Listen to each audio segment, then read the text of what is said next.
Okumala emyaka egiwera, kampuni ya Face Technologies yebadde eddukanya emirimu gy'okugaba ebisaanyizo ebikkiriza omuntu okuvugira ekidduka kyonna ku nguudo za Uganda. Mu Desemba w'omwaka oguwedde, endagaano y'abano ne gavumenti yaggwaako era nga gavumenti teyali neetegefu kugizza bujja ng'abakulu baateekateeka dda Uganda Security Printing nga kampuni egenda okwezza emirimu gy'abano. Olw'okubanga kampuni empya yali teyeetegese, Face Technologies yayongerwayo emyezi emirala 3 egirenga eweereza era nga guno gwe tulimu gwe mwezi gwabwe ogusemberayo ddala. Kati okutandika n'omwezi ogujja, Uganda Security Printing Company egenda kutandika okukakkala byegyayo mu butongole. Eno company, Uganda Security Printing Company, company ya gavumenti nga bakolagana ne company endala eyitibwa Veldos abakola passports kati company eno Uganda Security Printing Company yaweereddwa obuvunaanyizibwa okulaba nti ekola security ekuba security documents zonna. General Katumba Wamala nga minisita w'ebyentambula annyonnyodde engeri kampuni eno gy'egenda okwazzaamu egyayo.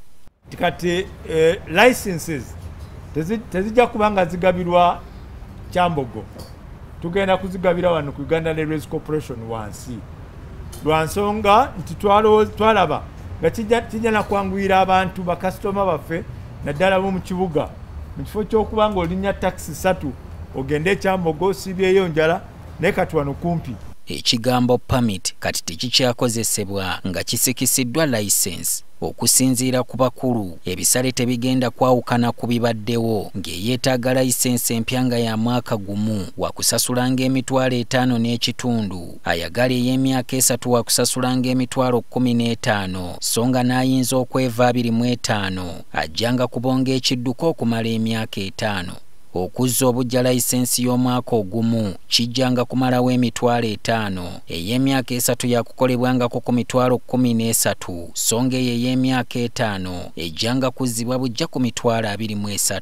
Nga tonnaba kukuba gudiigudde kuze nkugambye teweerabiranga okwongerako emitwalo 8 egy'okukubisa license eno baziyite production fee.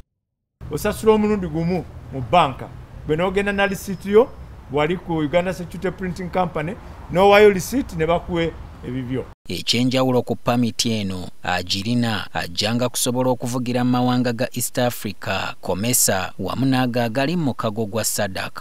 Bannansi bangi babadde beesimisa empeereza ya Face Technologies olw'enkola yaayo eyakagwirawo nga kati ebintu ke bizze mu mikono gya gavumenti balowooza nti bijja kuba bya kapeesooba. Kyokka Katumba ategeezezza nti bagenda kuweereza abantu ne mukerera amwenye. Eno kampani ebimu tubadde tukolako n'abakulu bano kwe kulaba nti waliwo kye tuyita seamless transfer, nti tewali kutaataaganyizibwa kwa mirimu. Oba bali babadde bagikuwa mu ssaawa emu na bano balina ogikuwa mu ssaawa emu. Of course tetugaana system bw'eba etandika eyinza okufunamu ebizibu.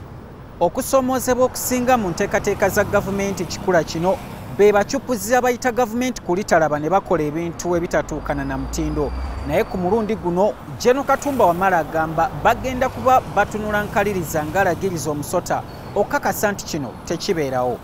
Solomon Kaweesa, NTV Akawungeezi.